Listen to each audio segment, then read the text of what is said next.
Morning all, Nimby here. Today we're going to be tying a CressBug. It's basically a type of scud, just tied on a long shank flat hook instead of a scud hook.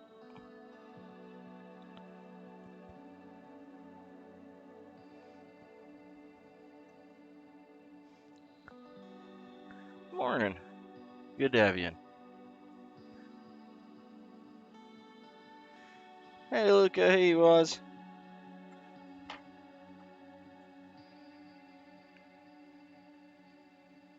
I'll tie that back a little more. Couple more wraps anyway. That'll do.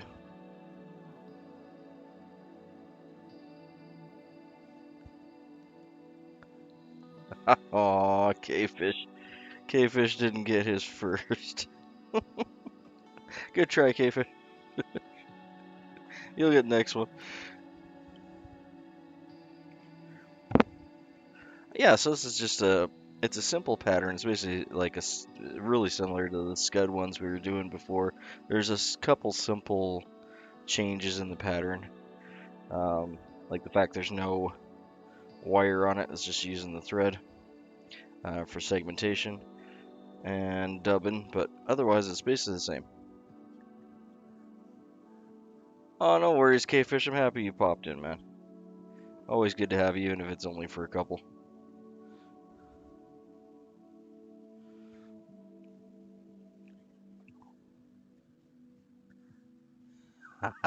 Yeah, Luke is on the ball today.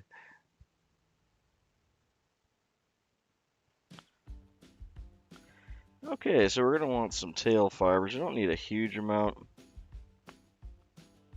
Going for like maybe a quarter of the gap, if that. Just gonna try and stretch these guys out a little flatter so all the tips are together. That's okay, K-Fish. It's all good, man.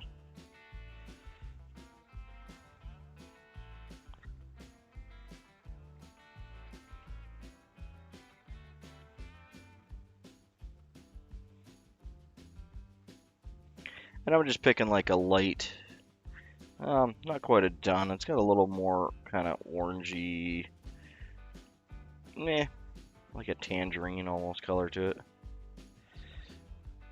But you just want to have a hackle fiber it's got some, a strength and body to it. That's gonna stick out. We don't need them sticking out a whole lot. We're gonna go for the gap height, so that's right about there. So they don't have tails, but they have. This is imitating a scud. They don't have tails, but they have breathers at the back. Woo! Morning, everyone. I really do appreciate you guys hanging out with me in the mornings. I thoroughly do. Makes my day.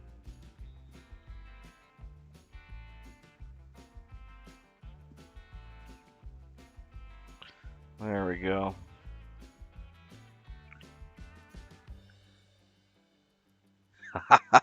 I'm glad you got him, man. K-Fish, if you're still around here too, yours should be in the mail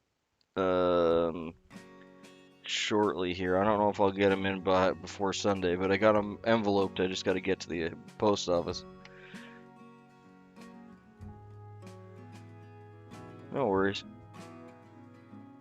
I'm glad, man. Yeah, it is funny how things look different on video than they do in person. I'm glad that you like them though. That's cool. Yeah, there you go. Got some real Canadian goose from Canada, goose stoneflies. Hey, K-Fish, you'll have to remember to give one to your brother too.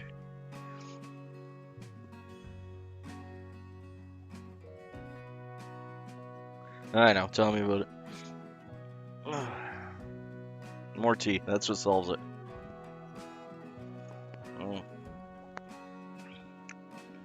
Okay, so we got our little tail tied in. I've seen quite a few people tie this pattern with the T pointing down on an angle, basically following the shank. The couple books I have on the pattern, I'll show the tail going out straight. For most scud patterns, people generally tie them on Here, I'll use my bodkin so it makes more sense. Most people, when they're tying scud patterns, will tie the tail on an angle like that, just because that's the way the scud's pointing, right? But all the books I have that show this pattern have the tail going out flat, so we're doing that for now. I don't think it makes a huge difference. It'll make a little difference on the retrieve and how the tail is going to be fluttering or not. But in this case, we're going to go straight out.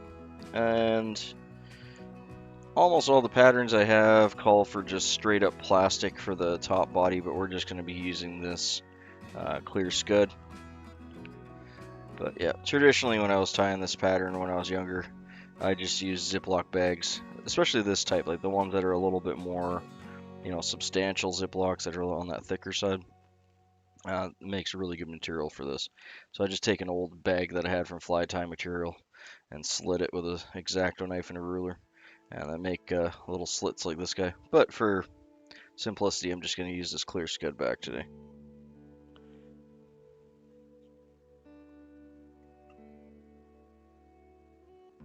That's a cool fly. I like that. It's fun to play with because you can change so much with it. Um, like we just did the kind of two different patterns on that one. Um, but you can change up so much from like the body to the ribbing to thorax caps. You can add legs. You can throw in biots, and there's just so much you can do with it. It's a fun pattern to mess around with. And you can change a lot of that without, you know, really changing the pattern itself, right? Mm. Dang, that's good tea this morning. Hitting the spot. Okay. Um, so the main concern, really, when you're tying this in, is that you find a flat spot.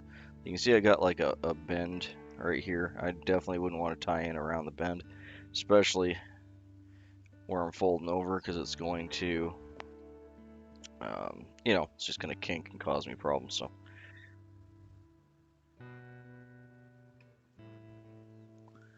there we go.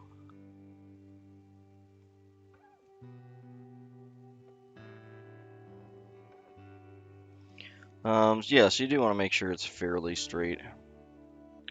And rubbing it in your fingers like this gives it a little heat, a little stretch, and most of the time we'll get most of the annoying kinks out of it for you.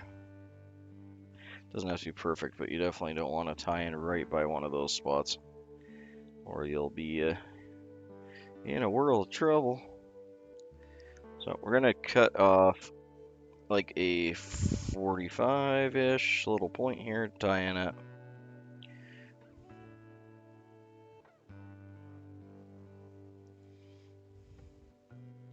I don't know if I have a bag handy that I can destroy and make some strips out of. So you guys can see the difference. There really isn't a huge difference between the stretch scud and the plastic bag in my opinion, but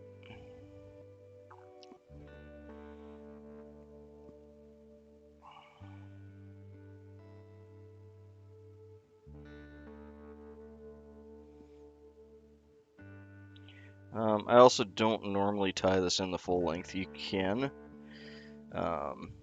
if you're having trouble with keeping your body kind of consistent, then you can definitely tie this scud back in much farther back than I'm tying in here.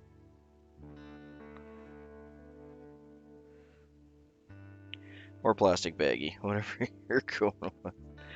I'm just adding quite a bit of tension to this as I'm tying it back. Oh, cool. I freaking love doggos. There we go. And you can see that's like kind of smack in the middle there is where you want to try and get it. And that's holding down the 8 months is a good year because they're starting to get out of their puppy stage. For this fly, because it's a longer shank hook, I'm actually going to throw just a little bit of thread wraps up front here just to even that out. Unless there's a bit of a bare spot right there. There we go. Alright, since it's a longer shank hook, I find it's easier to bring my thread up midpoint like this, do my dubbing in that spot, leave a little bit of bare thread up top, but yeah, much, put the hook cap, and then wind it to the back. That way I'm not hooking myself on the hook point while I'm getting the dubbing all set up. Not as much of an issue with scud hook, just on the shape of the hook, but in this case, add a little bit of wax. If you don't have wax, you can use beeswax, you can use some chapstick. For many years, I just used, geez, what was the brand of that chapstick?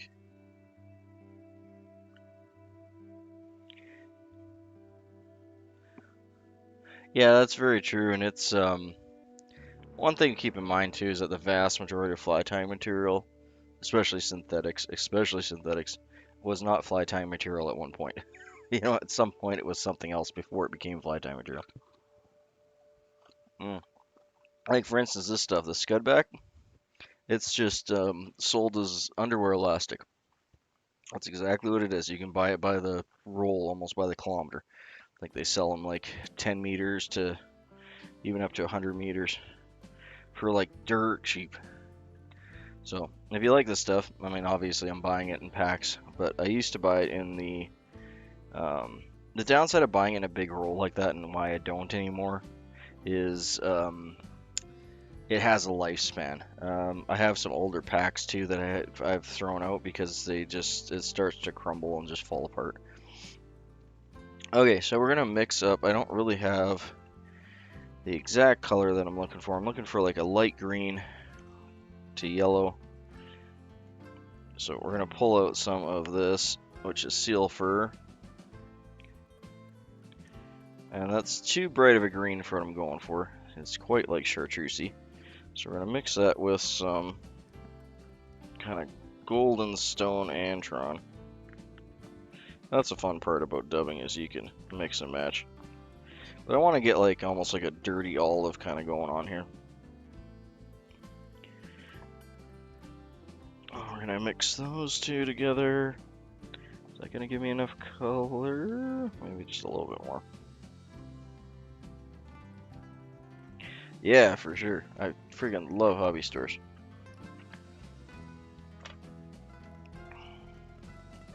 I should do more of that actually, like just in videos, like just going over different you know, material ideas and finding and coming up with different stuff. This Antron is awesome dubbing. Absolutely wicked dubbing. It's got like it's an old Antron from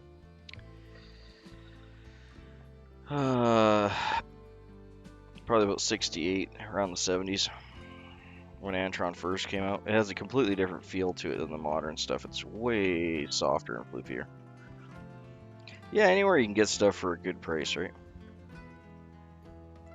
Alright, don't mind me, guys. I'm just gonna sit here and mix this together. You can use a carding brush to do this if you really want to, or two carding brushes. I find that I used to do that. It does mix it better, but it also takes almost as much time to pull it back out of the carding brush as it does just to mix it, especially if you're doing enough for a couple of flies.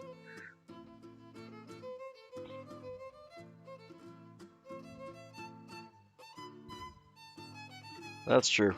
Yeah, Temu can be hit and miss. I found some really awesome deals on Temu, and I found some horrible deals on Temu.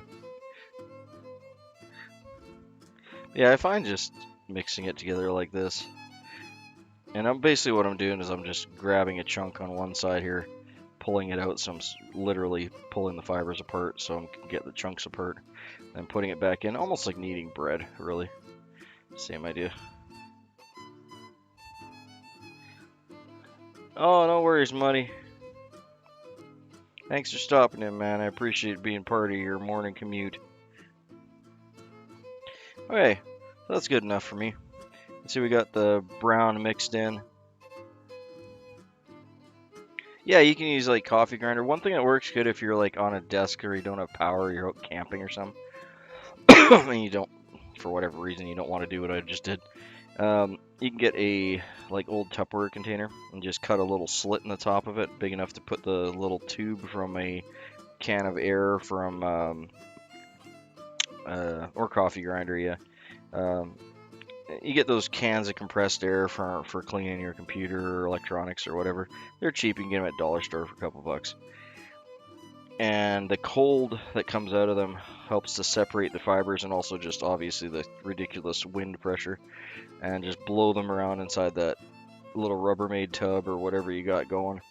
And yeah, it'll fluff up your dubbing like no one's business, real nice and quick for you. There we go. So that's nice and fluffy and mixed up now. See, we got the brown all mixed in with the green. That's exactly the color I was going for. That kind of dirty olive. The shrimp that we have around here, especially in the spring, are this kind of dirty olive with a lot of orange fleck in it. And the orange probably comes from the keratin, which is what gives most shrimp their color, especially in the ocean. That's also what gives salmon the color, their orange color in their skin when they come up.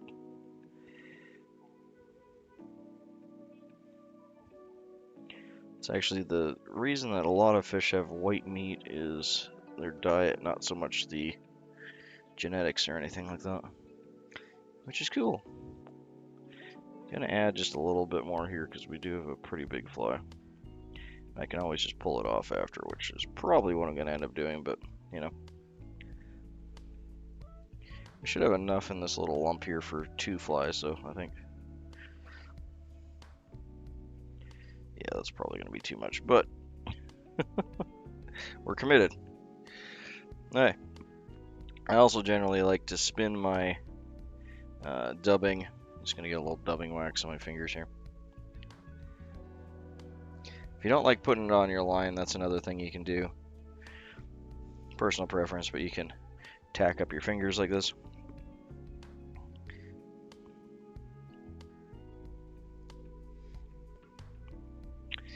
As I say that, it's not spinning. Come on, there we go.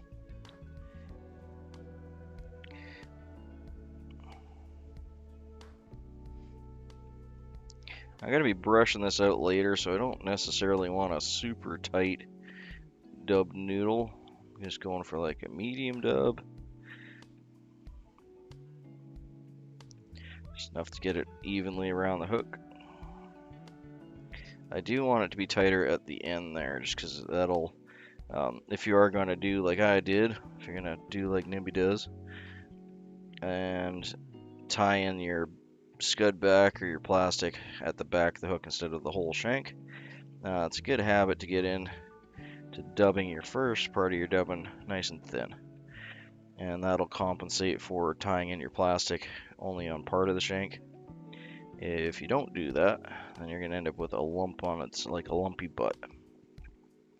But if you thin this part out here, that'll compensate for the extra thickness that we got there. Not a huge deal, but I mean it's not a big arse fly, so literally that's what we're trying to do, is make it not a big arse fly. But yeah, that little bit of lack of dubbing right there will compensate for your tie-in point. And we'll go all the way up here. Now, this is not a thick fly.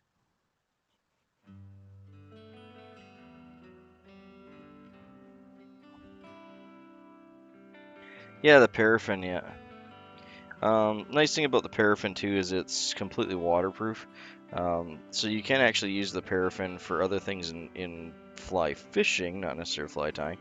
But it helps waterproof, like you can use it waterproofing your gloves, your boots, your tools. It doesn't rub off the same. So that's what we're looking for. I did have way too much dubbing on here, so we're gonna pull some of that off. Could have avoided adding that whole piece on, but now that I got one done, I'll know. Always takes 1 or 2 flies before you get fully into the groove, right?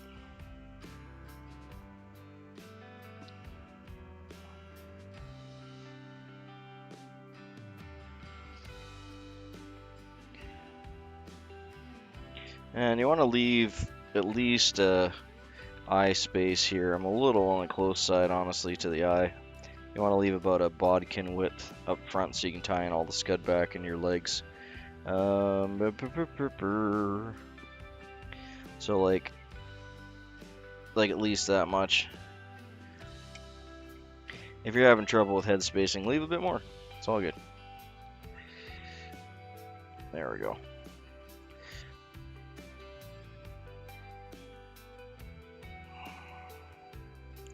And a lot of times with dubbing, if it's being fussy for you, I'm just gonna pull my thread back and protect this.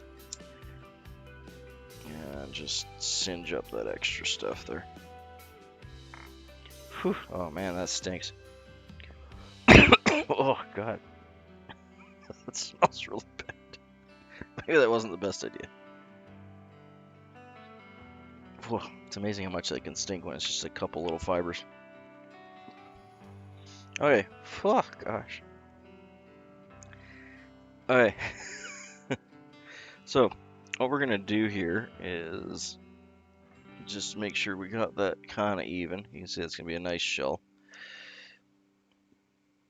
You got two options at this point.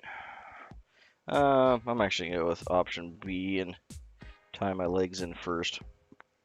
Normally I do it the other way, but whatever reason it's telling me to tie them in now, so we're gonna do that. So same, just a saddle hackle. You just really want to make sure that they're fairly stiff. You can see it's a good stiff hackle fiber, and on the lighter side. But you can use light brown, you can use whatever you got. You don't really need to go crazy with the exact colors or anything. And we're not going to grab a whole bunch, just a whiff there.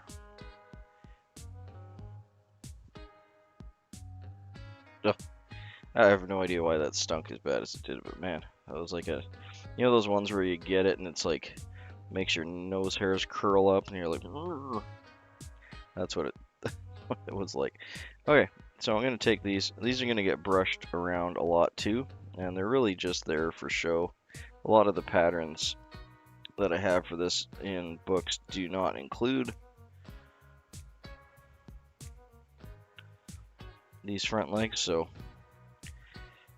add them or take them off depending on your preference. I'm just adding a couple, just a little whiff there. The scud bugs that it's representing have pretty substantial legs up front, so but a lot of patterns I've seen don't have any tied in legs, so feel free, just completely skip that step, but I think it adds a little to it, and you're going to be brushing this out anyway, so it's all good. Oh, yeah, okay, well that's not going to work so well because I need to that's why I normally tie the legs in last, is because I just realized I have to. I was trying to figure out why I do that. Dang, and those legs are looking so good too. Okay, well the reason I normally do that last is we have to segment the body with the thread. I'm gonna try and do that and keep those legs in place, but that is definitely a Nimby mess up for sure, because I'm gonna have to try and keep these out of the way. Like I said, for whatever reason, my brain was like, do it now. Okay. I find this easier to do it kind of segment by segment and just tightening as I go up.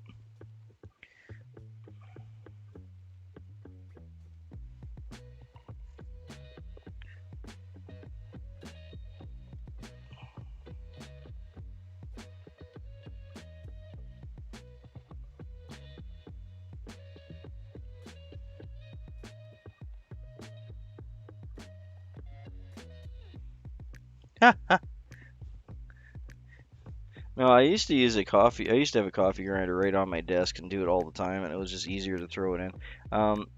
The problem I found with the grinder, and like I said, it used to be my every time thing, is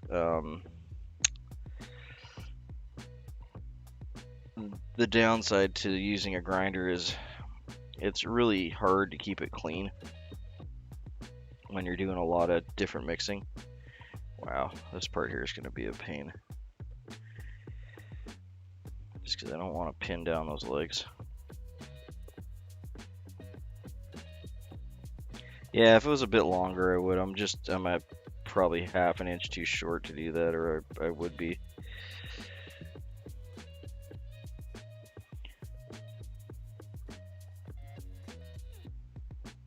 That's okay. Live and learn, right? We're just overcoming adversity here. Okay, now if I can sweep the legs forward, I can get this. I want to get it just right underneath the legs. It would be ideal. So I'm going to try and just sweep the legs forward. There we go. In the money.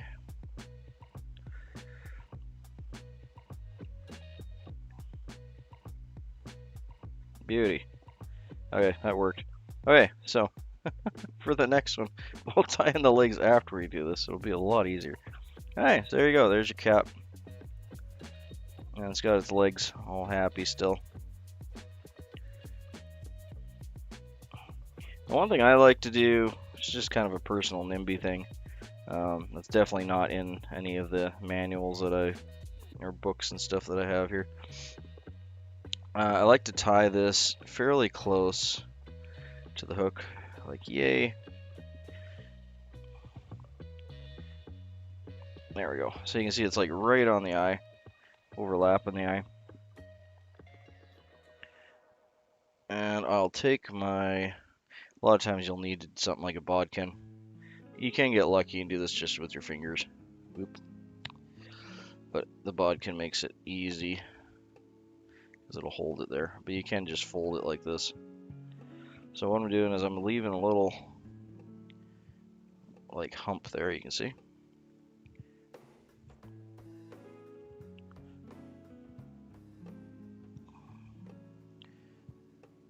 And then when you move your thread over to capture, you just want to make sure that it's not kinking it. Hey, thanks for the sub. I appreciate that. Always. Yeah. The biggest thing is you just want to make sure that it's laying flat and you're not kinking it over. But yeah, once you get it like that, you can see it's like a little flap just completely covering the eye, so it looks stupid and useless. But once you get it like that, you get a couple wraps on it. You probably need 3 or 4. Then you can fold it back. And not only that, but it also holds your scud back in real nice. But you can fold it back just like this. And then from underneath, just get like 2 wraps in front of it. And it makes a really cool little eye patch, see? Because they do have like pretty pronounced eyes, but they're generally kind of clear or green at the most. So you could take, actually I'll do that. I'm going to do that in a second here once I tie the hook off. But what we're going to do is we're going to cut that. So this will flip back and forth if you're gentle with it. We're going to cut that off. And then I'll get my whip finish and stuff going on here.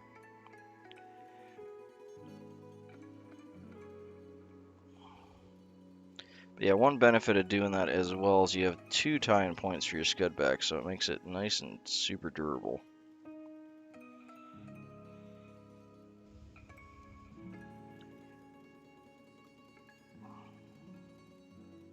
I'll line my hands here and just going to try and get this nice and close. I need to sharpen my scissors though. It's actually getting to the point where I need new scissors, to be honest. I've sharpened them so many times that all of the serrations are pretty much gone. There's a little bit. Oh, this side's almost completely smooth. This side has a little bit of serrations left on it. Not sure if the camera will pick them up or not. But yeah, I must have sharpened these a good 30 or 40 times now. So I mean, they still work as scissors, don't get me wrong, they're still fine that way, but I do like to have the serrations in there. And eventually, if you're hand sharpening them, you'll rub all the serrations out. Okay, so we're going to throw 2 half hitches in there and get our whip finish on. And then we'll fold that eyeball back over. That's a little Nimby Nimby trick. I haven't seen anyone else that tying that does that with the scud back to make little eyeballs. It was just something I was playing with one day years and years ago. I don't know if I can claim that as a something I've created or not, but I haven't seen anyone else doing it. And it works great too. Like, it's, you know, the material's already there. It looks really realistic. It's fairly easy to do. Once you do a few, you kind of understand what's going on.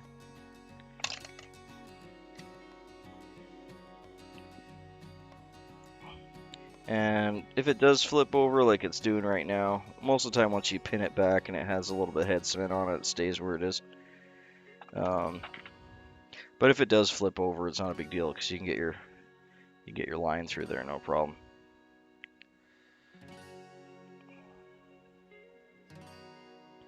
There we go. You can see once it's flipped over like that, it just makes these cool little like clear, like an eye socket. And especially if you're using like the Ziploc bag, it works really well for that. It holds its shape a little better. Excuse me, guys, with the coughing. I'm getting over a flu still. There you go. Just gonna throw a little whiff of head cement on there.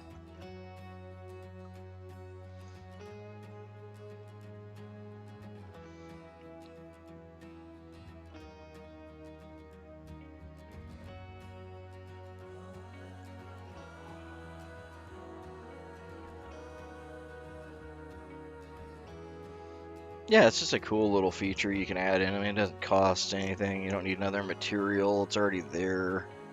But it does look like shrimp eyes. I actually did it by accident while I was tying a... I think it was a nymph, actually, when I was tying a nymph at one point. And I was like, dude, that looks really good. But yeah, if you put your head cement on like I just did, fold it back, press it down. Once that dries, it doesn't go anywhere. And then if you want to be like super fussy, once it's on there, you can go grab like a Sharpie marker. It's just an olive colored Sharpie. And then just hit up just the two corners. And most of the time the Sharpie will be fairly translucent because they have these like little green translucent eyes on the bigger ones. And you get these cool little like green translucent eyes, and super easy to tie in, didn't cost you anything. I think it's cool anyway. I likes it. Okay, the other mistake I've made since we're making, yeah, happy accident. The other mistake I made since we're dealing with mistakes Nimby's making is you should really brush this out before you put the head cement on, so it doesn't get fibers in your head cement. But I didn't do that, so we're gonna do that now. There's actually two different they're two technically different patterns of CressBugs. One is you'll brush it out sideways, so you make almost like a flat bug, so it comes out from the body. The other one is to brush it down. I almost always brush it down, so that's what we're gonna do. But the other one is fished fairly regularly, so if you wish to do it that way, it seems to be more popular out kind of Central America, East Coast, to brush it out flat. And to do that, you would just take your brush, literally just go back and forth. Try not to destroy those little legs that we put in there.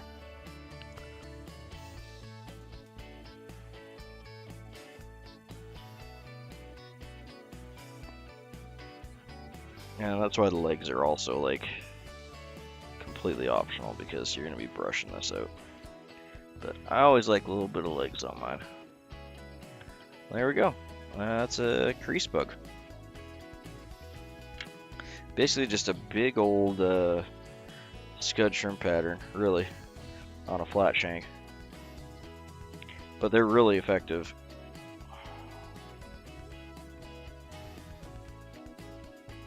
It'd probably make a good dropper fly too, to be honest, like for your bottom dropper. We can't fish droppers here, but I definitely have seen people tie these on as a dropper instead of a nymph.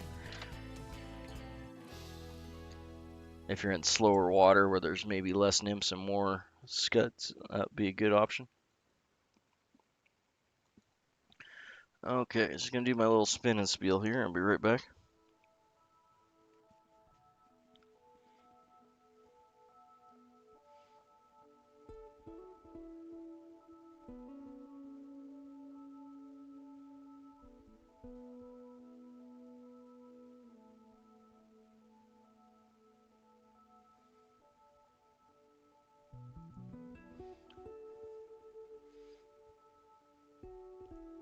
And in the vise today, we have a CressBug. This is a type of scud pattern that's tied on a longer shank, non-scud hook. So in this case, we have a size 10 long shank Aberdeen hook. It has a little bit of hackle fibers coming out the back for the tail. You just want those to be in a lighter kind of dun color. Doesn't really matter what type of hackle you use though, it just has to be a little bit on the stiff side and a little bit on the lighter side, and then you're good to go. It's got a scud back wrapped over top of a Antron, kind of like a dirty olive. We mixed a couple together. There's a little bit of seal spur mixed in there as well for the body, and it's segmented all the way up with the thread that you're using for tying after you get the dubbing in. Just simply back up your thread and segment all the way up the body in 5 to 6 segments. And then the scud back's wrapped over, and we also folded the scud back over at the head to make those little eye sockets. Wonderful little pattern. Should add a couple of these to your box and make wonderful little dropper flies. And yeah, whenever fish are keying in on scuds, a nice big fat juicy scud's always good to have in your box. Thank you kindly. Have a good morning.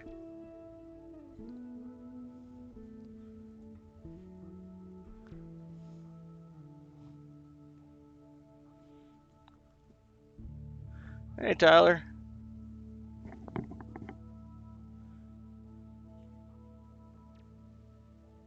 He almost got a fish. Good for you, man.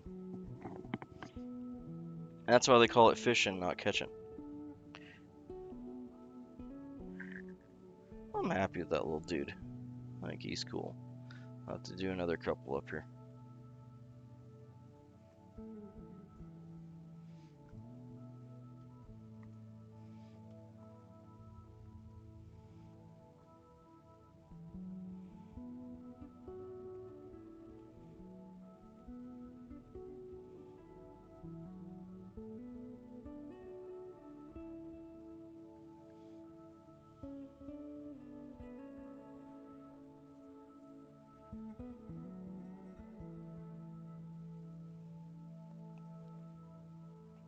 There. I'm gonna pop him in right by those stone flies there.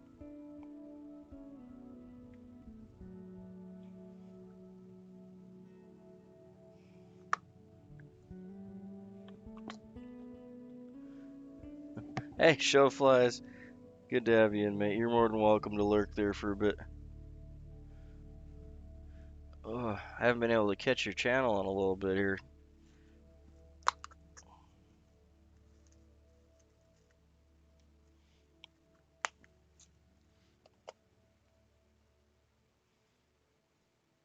Okay, so we're gonna put another, this is a number 2, what are we, 10? This is a 10. Size 10, long shank Aberdeen hook. There we go.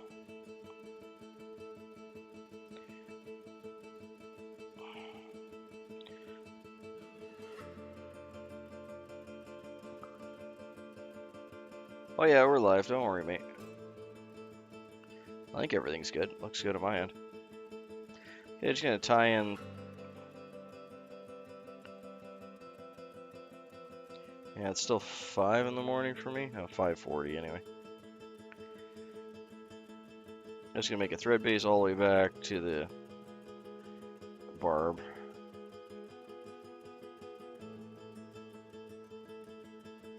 Yeah, right about there is good. I'll do about 3 wraps to pin it all in place. Cut it off. Wonder how many kilometers of thread I've wasted cutting off the tag ends like that. Oh well. I know there's many different methods where I could save on that thread, but all good. Where'd my feather go? There it is. Yeah, I thought I lost you.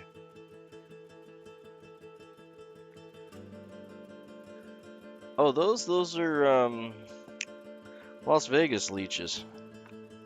Here, I'll pop it open again for you.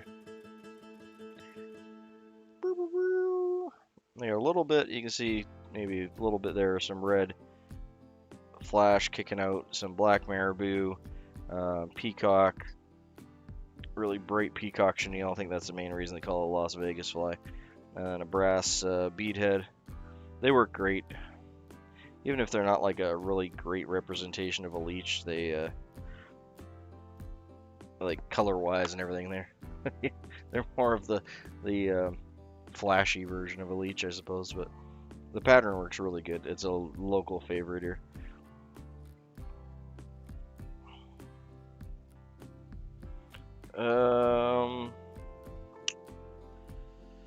For perch, let me tie this tail in, and I'll grab a couple. I got some on the side here that would work good for perch. Typically with perch, you want something bright color, so a lot of times yellow, orange, chartreuse, all that, chartreuse and blue. Yeah, a lot of people were having a kick out of the name of that one. And I think it is. I think it was just the name is more just because of how flashy and fancy it is for a leech pattern. A lot of leech patterns are kind of meh, you know. Oop, wow, that really went sideways. Let's do that again. Why are you going everywhere on me there?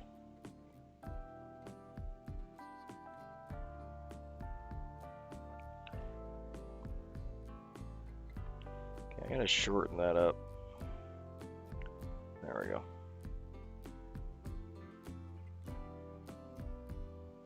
Yeah, perch key in on colors a little bit more than other species do. And they can be really active feeders, so you want something that's gonna kind of piss them off, to be honest. And move the water a little bit, so. 1 second here, let me get some.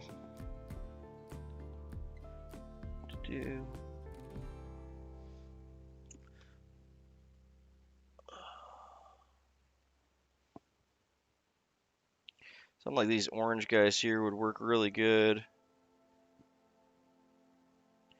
These are a dry fly, but you could tie them in a wet style, no problem. They'd work really well. They're not the ones I was thinking of, though.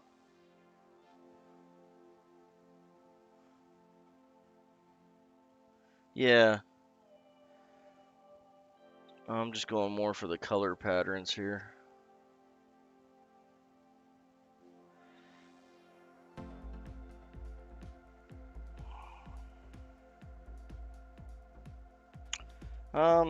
I honestly, like, these aren't normally tied for perch, these ones here, but you could tie these on a much smaller size hook.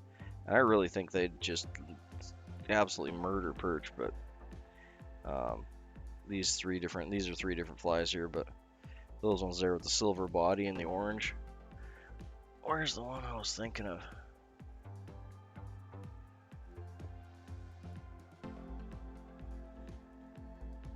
One second here. Of course, it's all the way in the back. See if I can get it out without knocking everything over. There we go.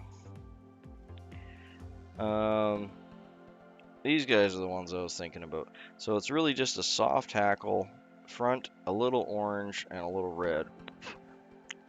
For the life of me, I can't. I think these are the Burt Sunsets. Yeah, these guys here. You want something a little bit on the brighter side of color just to flare up their territorial instincts, because they like to kind of batch feed, and they'll, you know, they hang out in groups, right? So you got to get the first one to decide to bite, and then all the other ones will come along and do the same thing. There's also, I would tie these These ones here are very similar too, and they'd probably work really well. Ugh. These guys here, kind of same idea. It's just got a little bit of peacock on the head there, just where the thorax is. These are actually supposed to represent more of a nymph, but I would tie these in a brighter chartreuse body color, and then have the red tail. And with the amount of shine that you're going to get off that and the color contrast, I think that would be wicked successful for Little Crappie.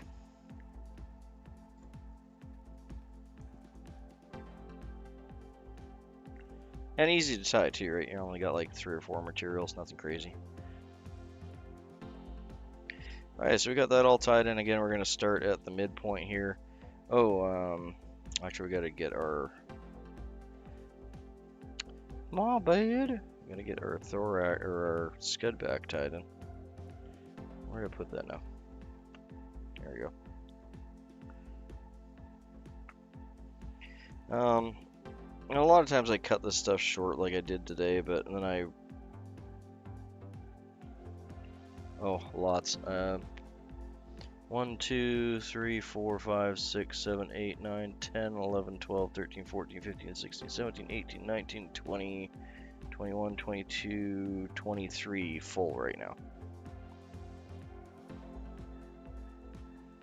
23 corks full. I need to transfer them to boxes. The cork thing is just supposed to be a temporary thing. It's just easier for me to put them in while I'm tying, and I can see them all and compare them while I'm tying, so I get my consistency a little better. I'm just gonna snag that. We cut the end of this in a point.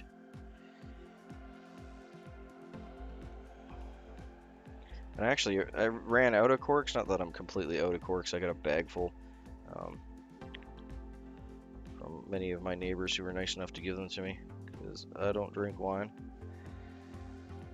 Come on, you. But yeah, we cut the end of this, buddy.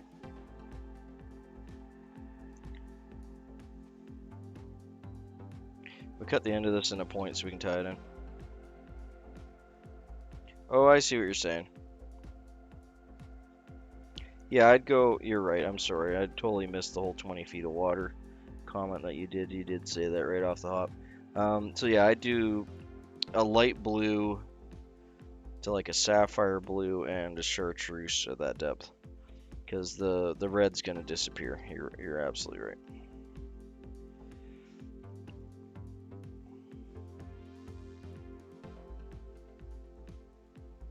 I apologize.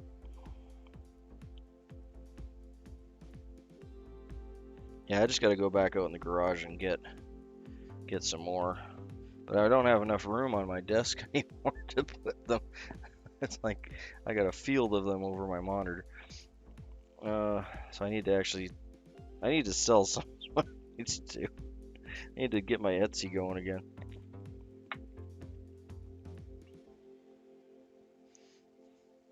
I like tying them more than I like selling them, apparently.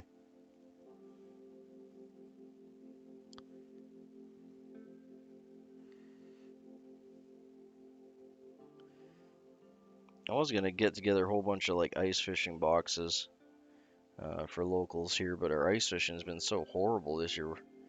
This is the first year I can remember that I haven't been able to go out ice fishing once yet. Our ice is just starting to solidify again. We went, yeah, like a do I have anything that color? Like a baby blue like this. This blue looks like almost like a silver. When it gets down, it's very attractive for them. That's why they use it for steelhead a lot. A lot of times you'll see it labeled in the fly shops as steelhead blue, and then you can go to more like a royal blue if you want some contrast between blues. And then chartreuse is always good at that depth. If you look up, because that's pretty deep for those guys, most people fish shallower for them.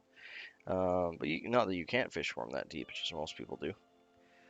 But if you look up salmon and steelhead flashers and just hooks and flashers in general, you're going to find that those color combinations for that depth. So just look up like chartreuse and blue, salmon or steelhead. It doesn't matter. Flashers, hooks, plugs, whatever. Doesn't they're all going to be the same kind of color scheme, and you'll see the colors that you want to go for because they're doing the exact same thing. They're fishing for salmon in that depth. If Glacier Shark was in here, he'd tell you all about it, I'm sure. But yeah, look up like salmon and steelhead flashers and plugs, and you'll see the different type of color combinations.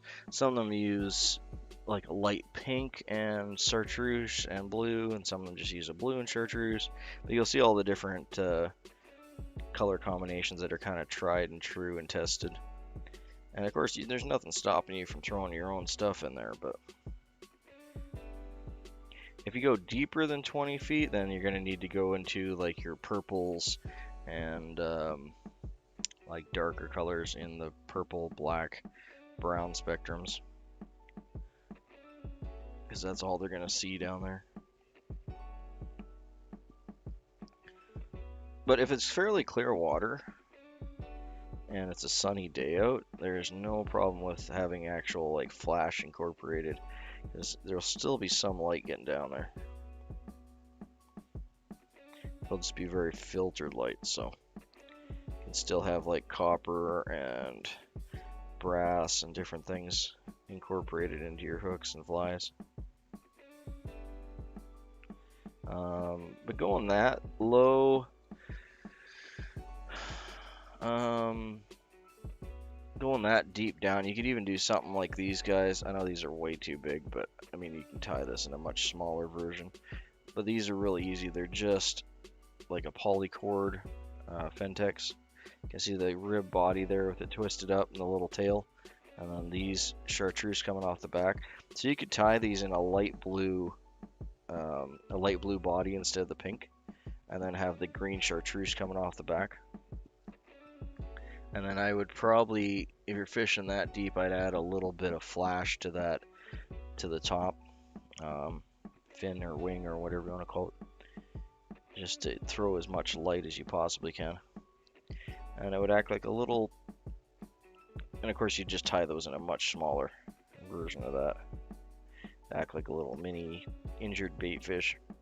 Maybe a little shuck of red right by the gill plate on those, even though they're not really going to see the red, but it'll act like an injured fish in that case. Most sick or injured fish get red kind of bloodshot around their gills. That's why a lot of hooks and stuff you'll see, it'll have red around the gill plates of the hook or the plug or the whatever they're trying to sell you. That's why that's so effective. Or even in a lot of bait fish flies, actually, they'll have like a little red cheek. Just like a little red feather sticking out. That's what it's imitating. Just like we get a red nose when we're sick, it's kind of the same thing.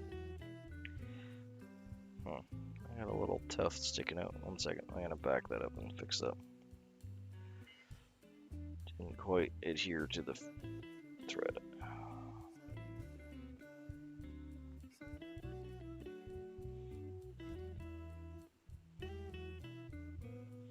Okay.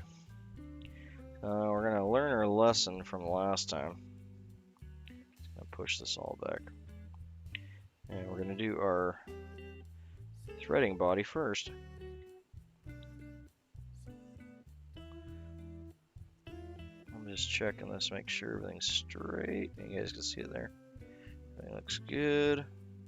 Try and go that way. Now you can see what it looks like. Okay, so we're going for about 5 or so segmentations. I'm just gonna try and pin down some of this fluffier stuff.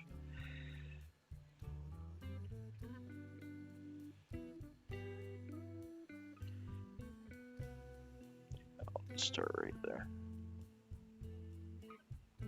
Yeah, there you go. Good old Rudolph. He knows what's going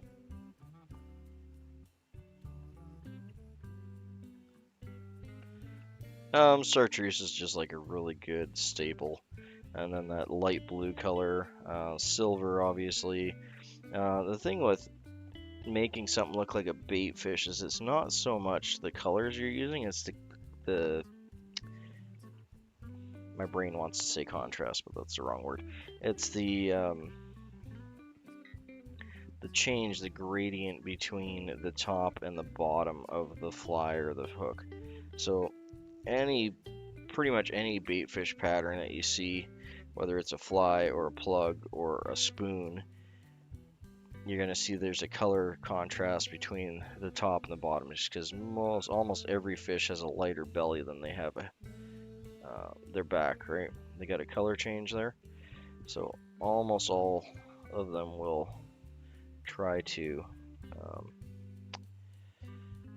I'm really losing tension on this bob. I need to adjust it. But they're trying to imitate that, right? So I wish I had something that had a fish. I don't have any bait fish patterns kicking around at the moment. You know what I mean. They have basically a white or a silver belly, and then their top half is normally like a dark green color or something. So that color change is far more important than the actual colors. Just like if you're looking in the fishing shop and you're looking at plugs or baits or whatever, you'll see they'll be in all different colors, anything from yellow to orange to chartreuse and blue to, you know, your heart's content, right? Whatever they can mix together. But they always have a color contrast going from light to dark, from the top to the bottom. That's always a consistency, because that's what the fish are keying in on. And of course, that is a survival evolution thing for them, because if you're looking up from the bottom, you're seeing the light colored belly of them, which is going to be the same as the water reflecting on the top. And if you're looking down, so you're a bird or a bird of prey or something trying to eat things, or even a big fish looking down, you're going to see the dark color. And if you're seeing the dark color, now that like the mud or the ground underneath, right? So they're trying to match that. So the color that you're using is a little less important than having that contrast and that gradient from dark to light, from the belly to the back. Yeah, I'm sorry, man. I don't really have. I mean, I really should have something kicking around, but I don't have anything.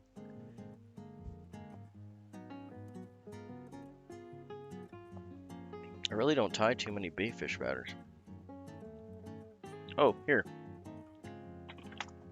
Ugh, as I'm knocking everything everywhere. 1 second. Stay. Okay, there you go. I do actually have something. Probably not the best example in the world, but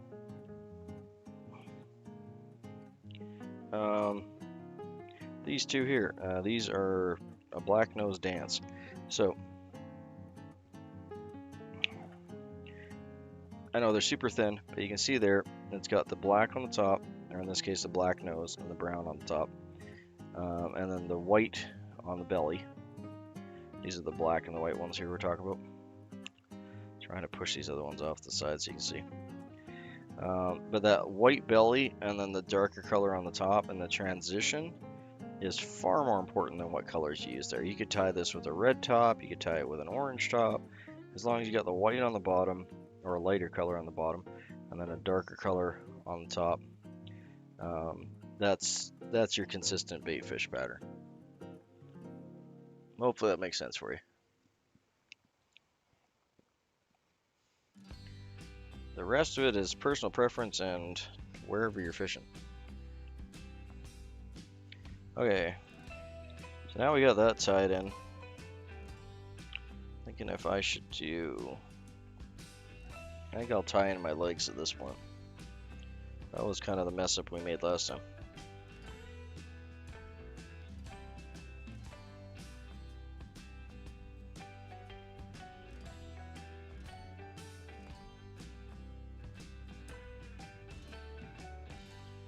Yeah, we'll go with that. Maybe, I don't know how many is there, 7, 8, something like that.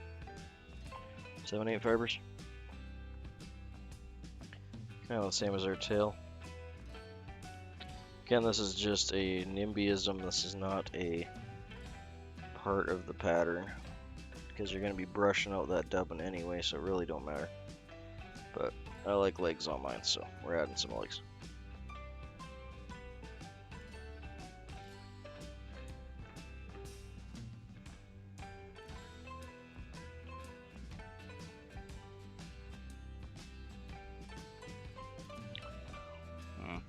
Okay, it walked a little on me. I was trying to pull it back, but I'm just going to move it back and do that again.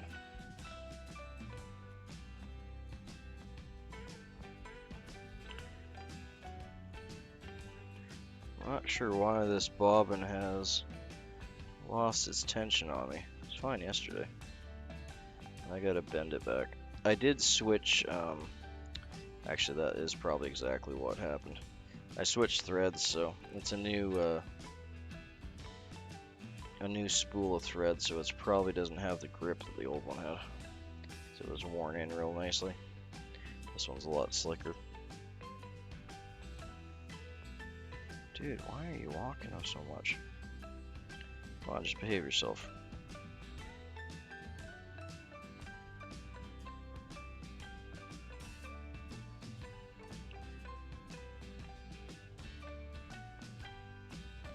Alright, good enough.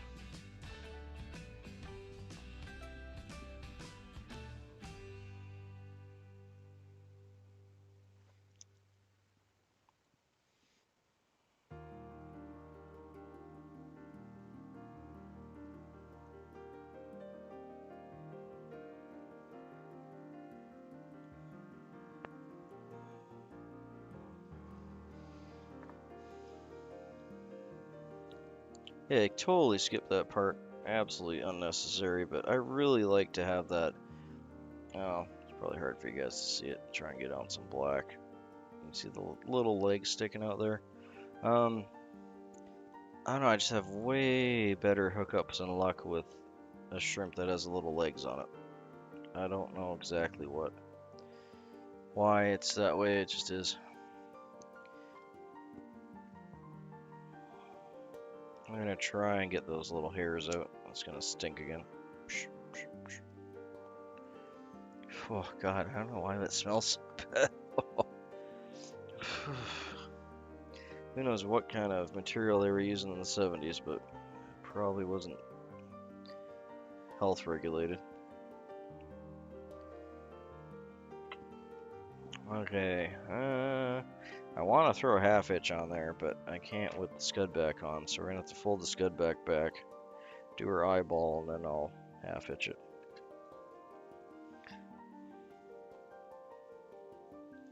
Okay, so like personally, do I like tying the most?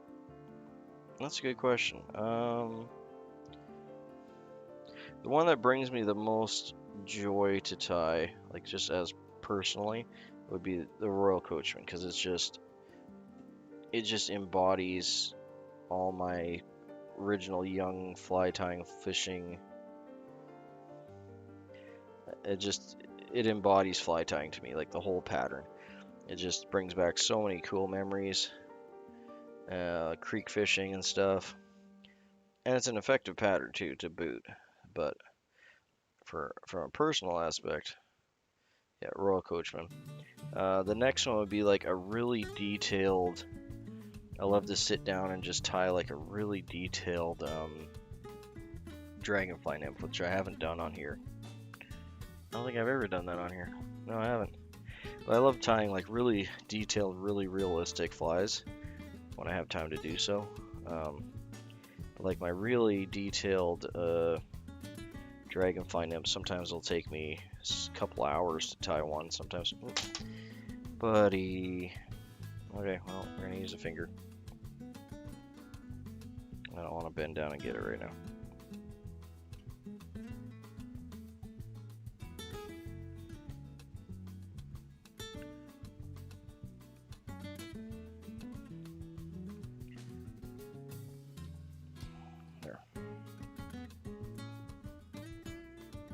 But yeah, royal coachman for sure. I just really enjoy tying them, especially with like a white quill wing.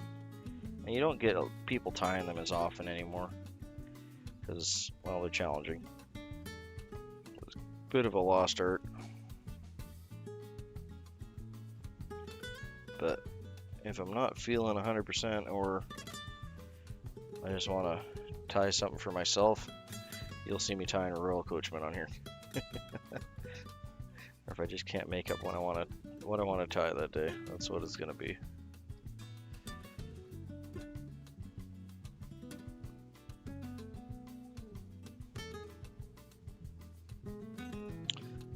Could have probably cut that scud back a little bit closer. I should have probably pulled on it while I was cutting it.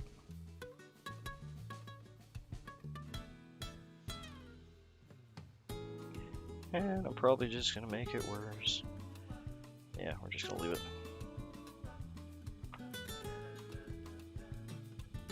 I'll just cover it with some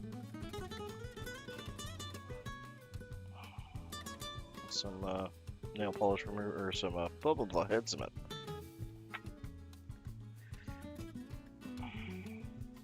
I'd say a close second to those two would be like salmon flies, like a really nice blue charm or something. I thoroughly enjoy tying beautiful looking salmon flies. Problem is the feathers and materials are just not necessarily expensive, but also hard to come by. So it's one of those things where it's like, I want to use it, but I also want to keep it in my collection because I might need it one day. A lot of the feathers I only have like 3 or 4 of each type of feather.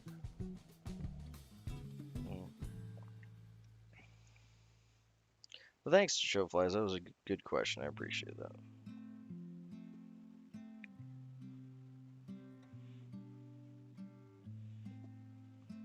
And sometimes like a quick, simple pattern is super enjoyable too. For a while there, I actually really enjoyed tying like zebra midges and stuff that were just quick and just pumping out a whole bunch. Sometimes there's satisfaction in production. But even something like a scud like this, if I tied it quicker and simpler, without all the extra weirdness that I'm throwing in, can be very enjoyable.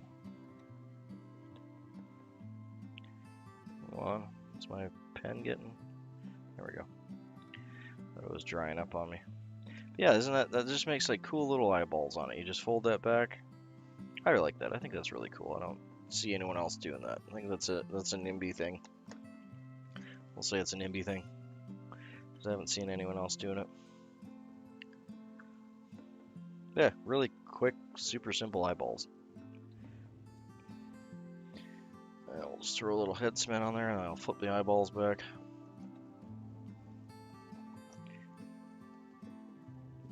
Yeah, doing eyeballs like that is great for like nymphs and stoneflies and all sorts.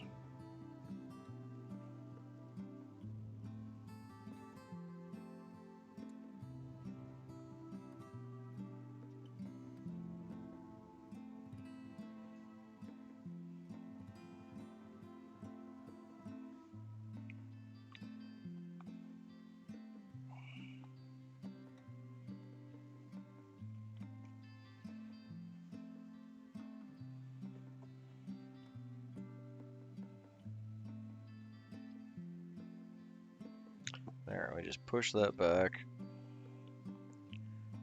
And that clears our eye. You can see the eye's nice and clear. Get your hook through. That's rubber anyway, see, it's not like it's going to impede you. But once the head cement dries and it's sitting and folded against the head cement there, it stays right where it is. Cool little pattern. Super happy with that one. Oh, I think I bumped my camera. Let's get that fixed. There we go.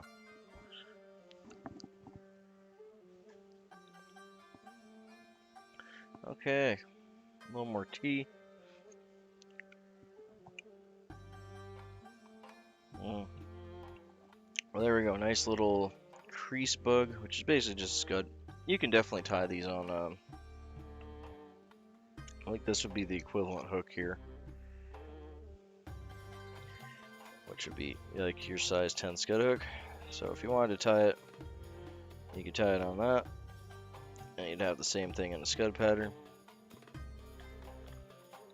But yeah, the original pattern calls for this long straight one.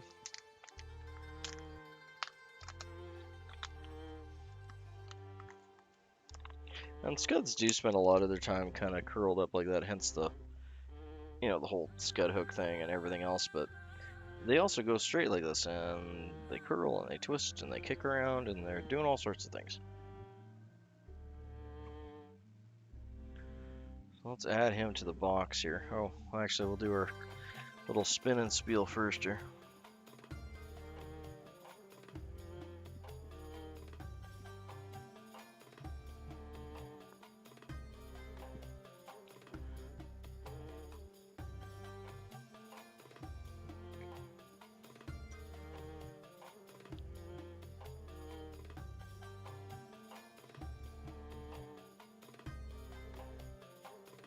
Oh, in the vise today we have a CressBug. This is a type of scud that's tied on a long shank hook. So this is a size 10. Oh, sorry. Yeah, size 10 long shank hook. 2 times or 3 times long is what they're normally tied on. It has a little bit of a tail tied in for just a spay hackle or any type of light colored, almost like a dun or a light olive or anything you have kicking around that's not too dark will work perfectly fine. Just want to have a nice stiff tail. And it has some scud back tied up over top of some olive dubbing that's wrapped up. The thread is chased up the scud back to create the segmentation, so there's no wire on it. A little bit of a little bit of the hackle in there for legs up front, and we fold over the scud back and top right on the forehead to create a little eye patch. Wonderful little pattern. Excellent thing to add to your box, eh?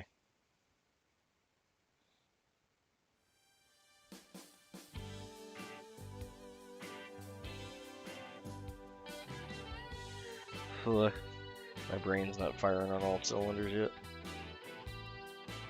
I forgot to brush you out and make you all buggy looking.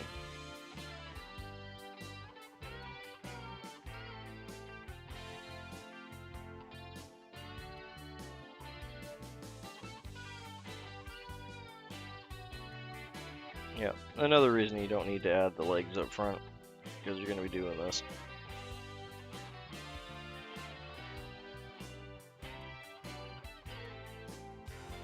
And the brushed out dubbing's going to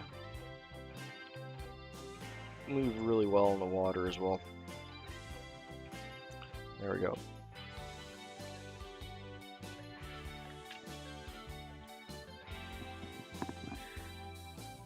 Yeah, besides it being the only thing I'm not a huge fan of on this pattern, and like they do work, don't get me wrong, I fish them just like this, but for many, many years, this is all my scuds were tied on this. But I don't know, late 90s or so, I started switching over to like the scud hooks, and now my brain's saying it should be tied on the scud hook. This is the original pattern, and it's caught probably hundreds of thousands of fish on a straight shank, so nothing wrong with that. I'm actually going to do my little spin and spiel again. I kind of messed that up, and I got it brushed out now, so we'll do that one more time.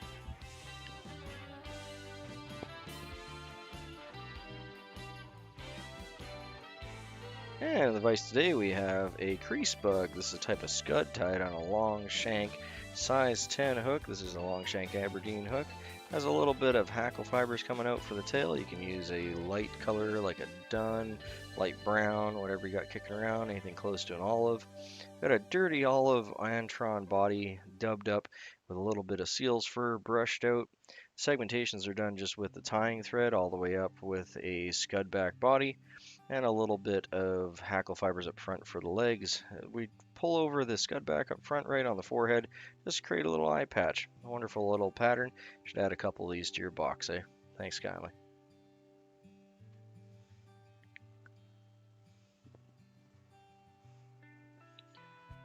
There we go, that's better.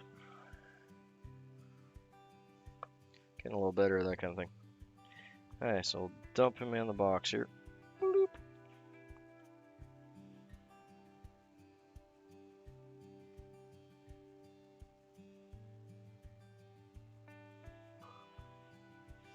But yeah, with your similar to your question, there's the golden stones we did yesterday. Serendipities we did the which way is my finger going on the camera? This one? Oh, this one. Serendipities we did before. We got some more scuds all the way along the top. Got some water boatmen kind of hiding in there with some other type of scuds below.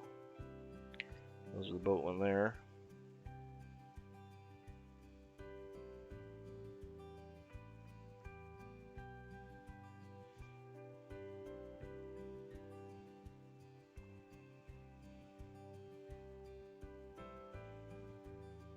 Yeah, good little box so far coming along.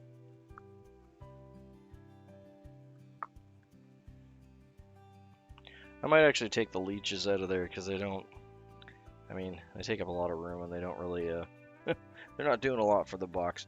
I think I might just make it into like a scud slash nymph box and just do a separate one for the leeches. How much time do I got here?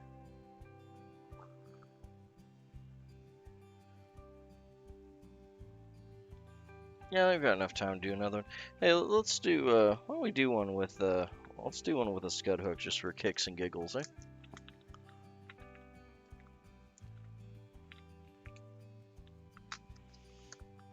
Just for comparison. I feel silly because I went and threw it back in the bag here and already had a hook out. That is one thing I gotta work on is my hook organization.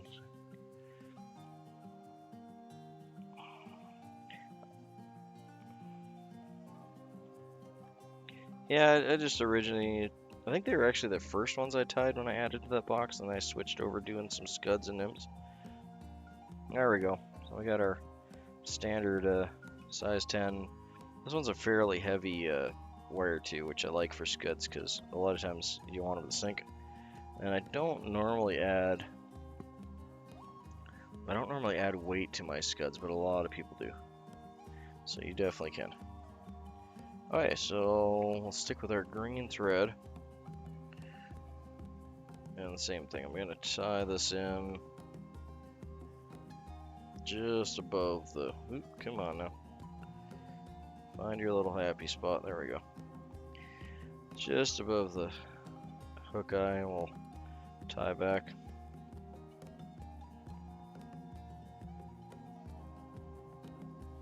Yeah, they're pretty common. In this case, I'm going to be tying back farther back than the, well, that wasn't tight at all. Let's do that again.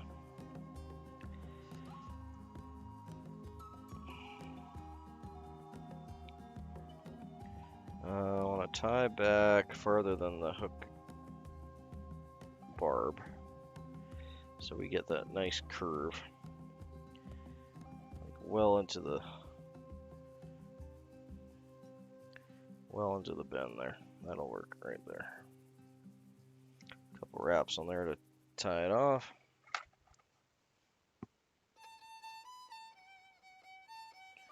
Do do do do do.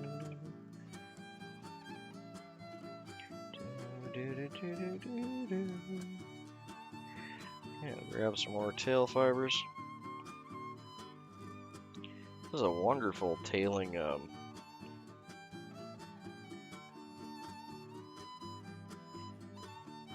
yeah, I mean, if you're fishing like some moving water, I can see it, but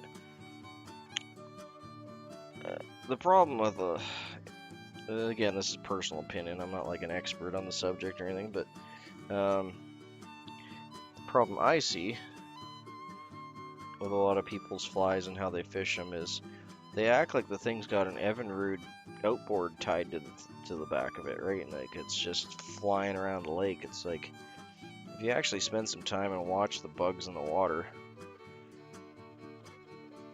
yeah, none of them are moving fast. They're all just hanging out, floating there, you know. That being said,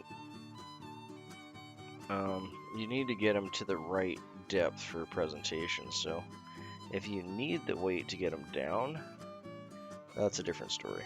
That I understand. or if you're fishing fast water and you need to keep them at a certain height because it's pushing it along. Again, different story. But if you're adding weight because you want it to, you know, you're almost jigging it like a jig head, I mean, things don't do that. Unless you're looking like little bait fish and stuff. But most insects in the water column aren't running around like they got a motor attached to their butt.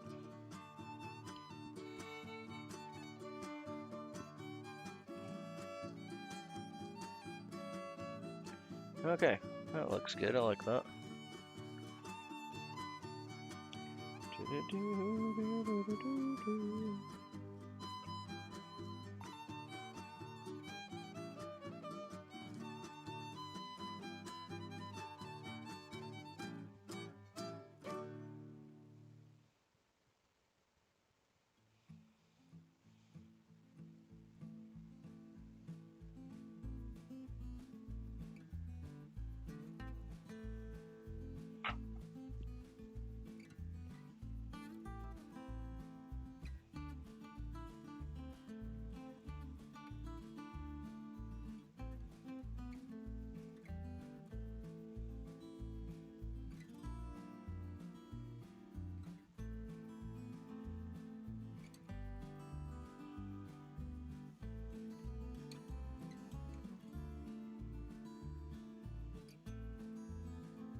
There we go. Pretty sure I got that straight enough. It's pulling to the one side, but it looks like I got it centered. I guess we'll find out. Okay, let's get some more dubbing on there. So same idea as the last fly, we're just doing this as a scud shaped hook.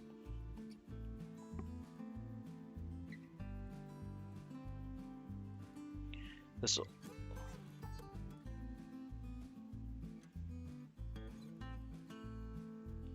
I wouldn't say it's a no-no. Like, there's lots of aftermarket products out there that will add scent to your flies.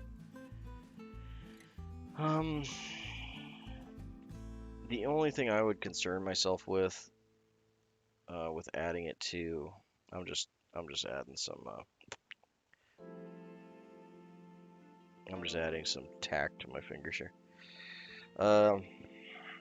The major concern I would have if I was adding it to, like, say, my dubbing, is that most dubbing, unless you're using synthetic, and I do use a lot of natural dubbing, but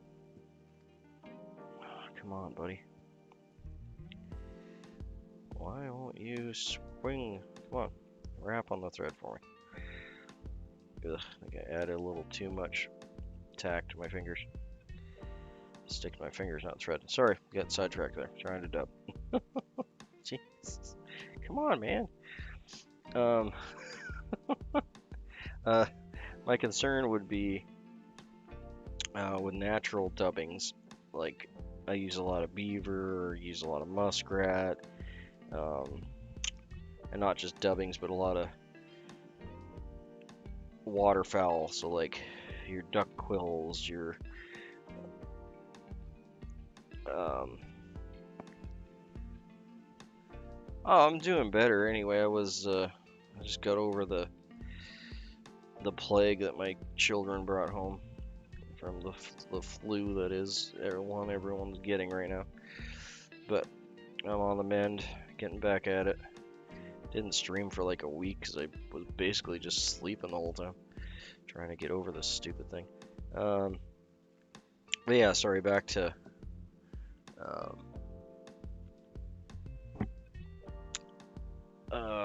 Ewa's question. Is my concern with adding scent to it is it's typically going to be an oil-based product.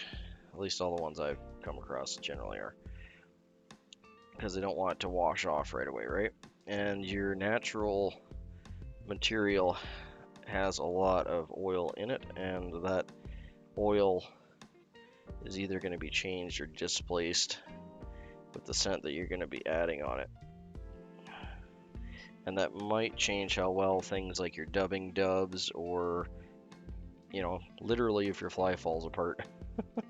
So you might want to test it, because I've had some, like salmon fishing a steelhead is kind of the only times I really use a, well, that's not true. Whitefish and some other fish I go for in the rivers, I'll use different types of scents on it too at times when the fishing is really rough, or like really late or really early season when the fish aren't moving and the water's super cold. Sometimes I'll use it there too. But in any case, I have noticed that using scents drastically affects how long the fly will hold together. And my assumption is it affects those natural oils that are in the materials and causes them to kind of, you know, it dissolves them basically, right? So that would be a concern for me, because I don't like to use them unless, like I said, I'm at the shoulder season or the start of the season. Hey, thanks. No worries, Doug. Good to have you in, man. Thanks for dropping a like. I appreciate that. Oh, that's a nice. I really like that color. Right? It's like a really cool, buggy, messy olive that we mixed up with those couple different ones. But yeah, I mean, there's nothing stopping you from using a scent on a fly pattern. I would just be a little bit cautious about. Yeah, salmon and steelhead, when we go here, we normally put the scent on.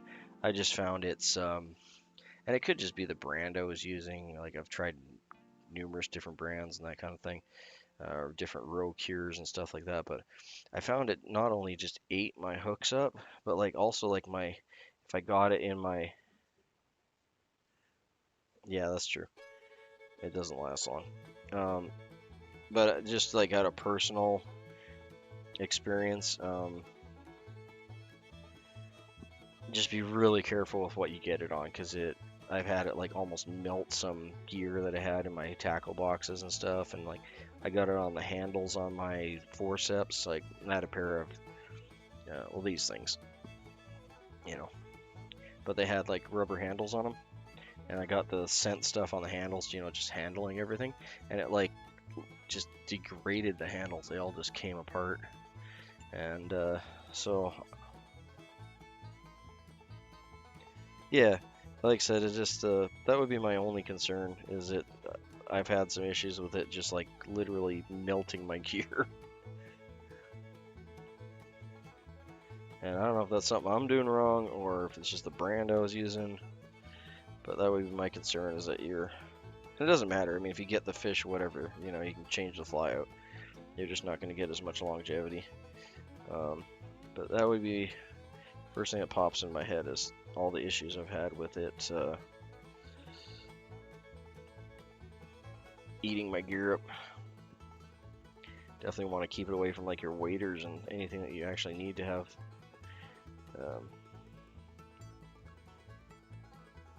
longevity, right?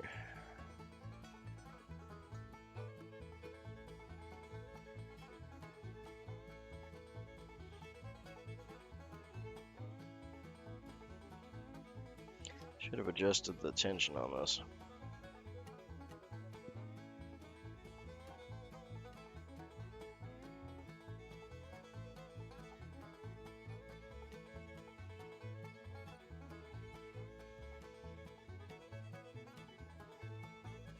I think it's just the new, because I got a brand new spool of thread in there, so I think it's just a little more slick on the threader. It hasn't really worn into the grooves yet. This bobbin was tensioned really well for the last. Yeah, there's nothing worse than like, because I was upset. Like, I know they're just forceps, like, you know. Yeah, and like whatever, it's a fly. It's gonna get beaten up. You're gonna get it stuck in a tree. I mean, it's not like an heirloom or anything, but if you're out on the water and you only got X amount of hooks with you, It's just something to keep in mind. I definitely would keep it off your other gear though. And I don't know if they have like a they might have like a um, what's the word my brain's looking for? Solvent. They might have a solvent in them so that the scent actually penetrates into the hook, so it stays longer. That might be the case. Because I was like scratching my head trying to figure out like why is this like melting all my stuff. It seems like a very negative thing with a product, but I'm gonna move this up in my vise just a bit here. I'm gonna put the legs on.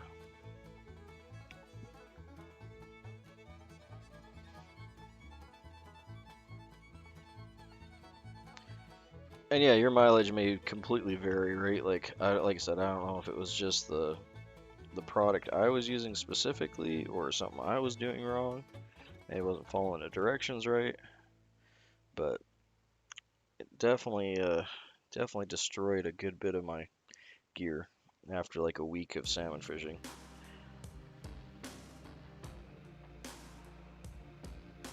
And it wasn't until like later either. Like I didn't notice it until like 3 or 4 days into fishing, and it's like, why am I getting? But like then I noticed like you could see the spots where it like literally melted like parts of my fishing box and stuff where you could see like my fingerprints. And I was trying to figure out like why is it doing that? And I was like, oh, the scent. Because the only time I really touched certain things after I was looking at all the gear, I was like, oh, it's a bloody scent stuff. Yeah, it must have some kind of solvent in it that causes it to melt certain types of plastic. Kind of like the same thing if you have like your soft plastics in with stuff that you shouldn't, you know, and it don't melt them. Kind of very similar to that.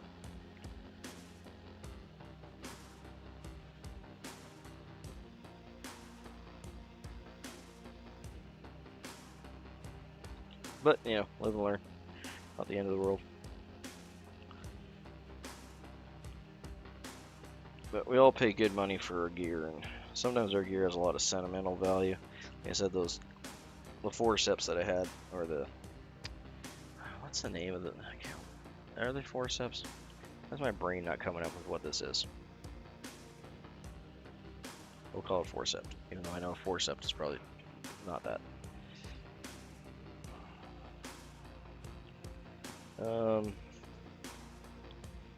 It was just given to me by a friend, so it's not like they were expensive. They're probably, I think they were Berkeley's. It was just the fact it was a gift, and you know I wanted to keep it. I didn't want to. So I still have me, and the handles are just ratcheted up now. I'm just folding that over so we can make those little eye patches here. There we go.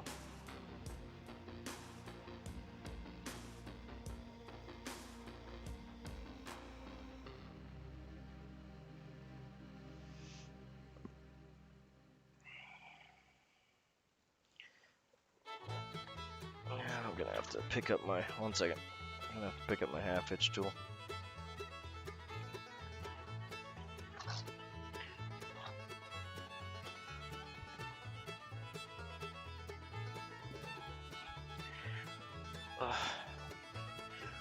Pain to do without knocking over my filming gear.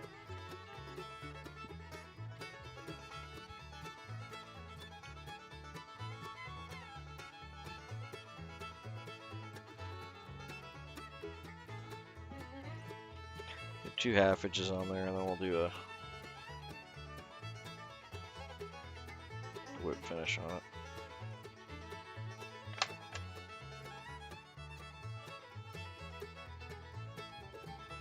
Yeah, I don't think there's any reason not to use scent, especially for something like steelhead or trout or salmon. It's very effective. That's why people spend so much time and effort to get their roe and everything together, and you know, people heavily guard their.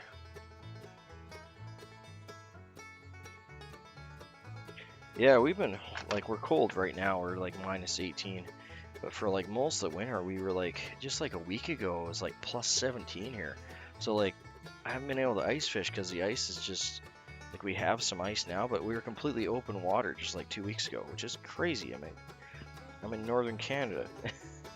Normally the ice is like 4 or 5 feet thick to the point where I can barely cut through it with a auger. And like we were completely open water just last week, and it's starting to freeze up again, but it's like it's not safe when it does that whole freeze thaw thing. You end up with all sorts of super dangerous situations.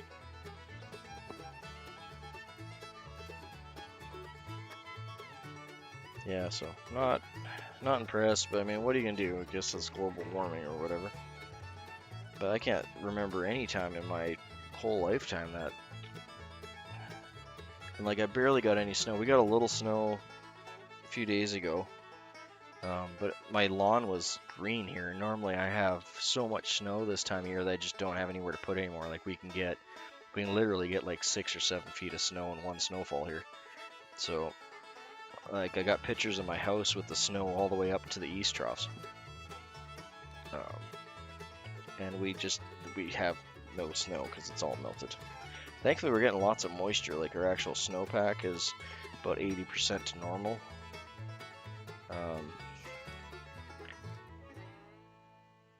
But yeah, I was really looking forward to doing some ice fishing and filming, and like I could drive a long ways and go up a lot higher. And that's the other thing, is like I'm fairly high up. I mean, I'm at like,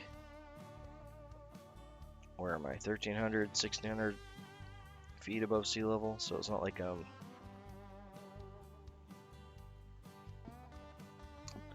it's been a weird year.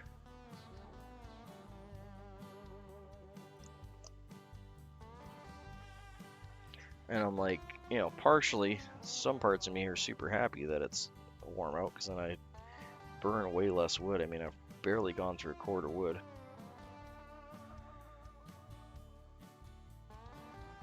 Try and get this up without getting glue on myself.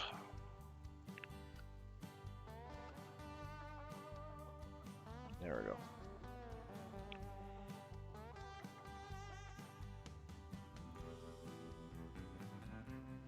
There we are. See, it just makes these cute little eye sockets. Like, I don't know.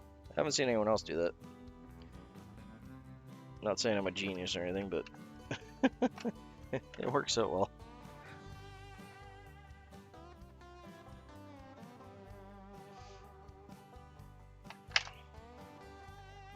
And once that head cement dries, they'll stay where they are. I just do a little deep with the Sharpie marker. Or eyeballs on either side. I think I might have left this. I'm gonna have to leave this sitting upright because it's acting like it's drying up on me. It's too bad. This is one of my favorite Sharpie colors.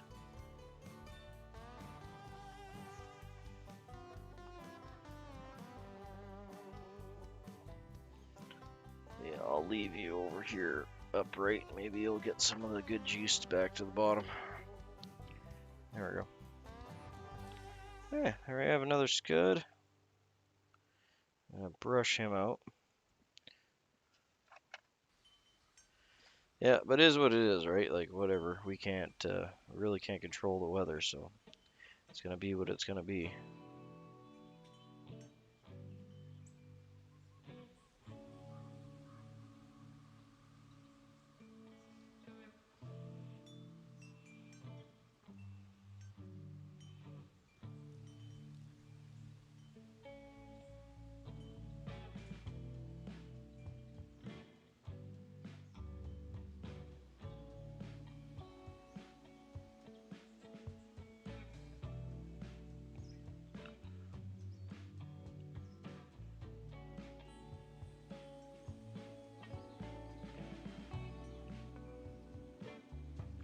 Well, there we go.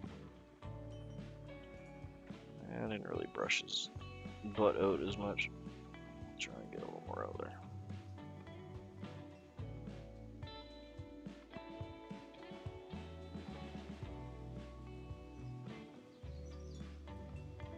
Oh, yeah, I'm a little bit concerned about, fire season and stuff like that. Like I said, the snowpack's still 80% of normal, which is good considering what we've had recently. So there you go. That's a size 10. So what do you guys think? You like the? I still like the curved shank. I know it probably makes zero difference for the fish, but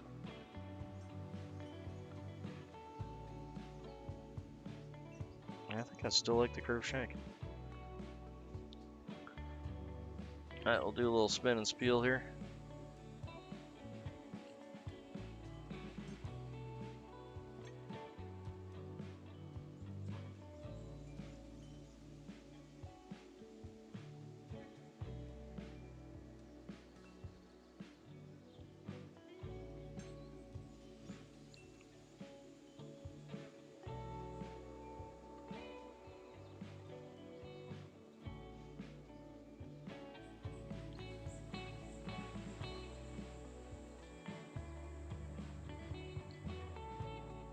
And the device today we have a size 10 scud hook, which is a CressBug. We got some dirty olive dubbing wrapped up all the way along the body with a nice clear scud back across the top. A little bit of hackle fibers for tail, hackle fibers for the legs coming out the throat area. And we pulled over the scud back to create a little eye socket up top just on the forehead. Wonderful little pattern. Tie yourself up some crease buds and tie up some crease bugs and add them to your box. Eh? Wonderful little pattern.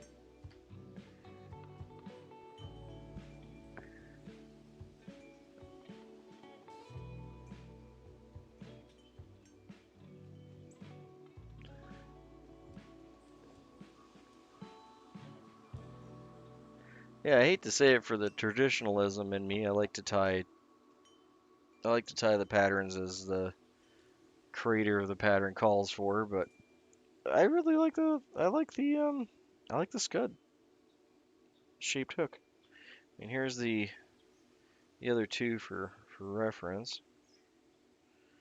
Well, maybe I'll pull one out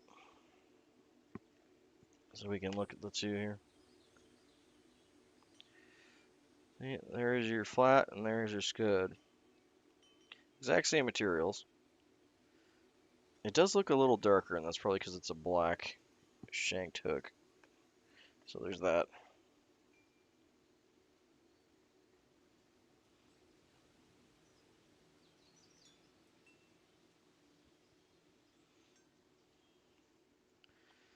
Let's pop them in here.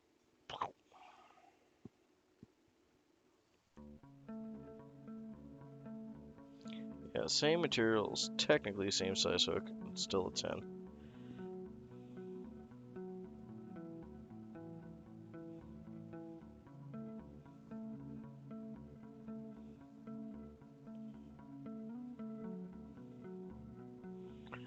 There's all three of them in the box there. I still like the scud shape, but personal preference. I really don't think there's going to be a difference for the fish. That very slight, you know, 1 millimeter bend in the hook. I'm just going to finish up my tea.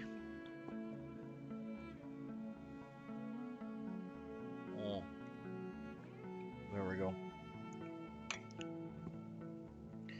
Well, just want to thank everyone for coming out this morning. Always a pleasure to have you hang out with me in the morning and tie some flies. Really does mean a lot to me. All the support everyone gives me with the channel. And it's just fun to hang out with everyone. Thoroughly enjoy it.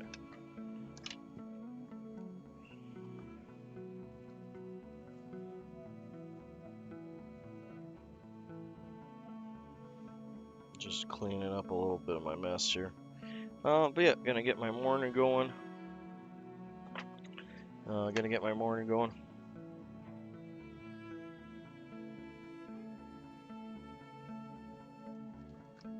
Yeah, I mean that's for you there, Tyler. That's like I said, the advice I'm giving you is just general advice too, right? Like every lake's gonna be different, every day is gonna be different. How much sunlight you have getting down there, how clear the water is. So there's no hard and fast rule about any of that. So Feel free to take it with a grain of salt, mate.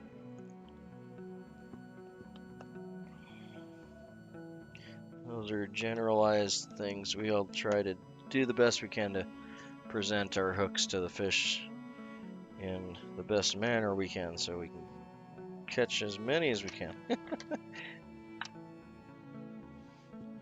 Hey, all have a good morning. Thanks for hanging out with me. Thoroughly appreciate it. See you guys tomorrow, eh?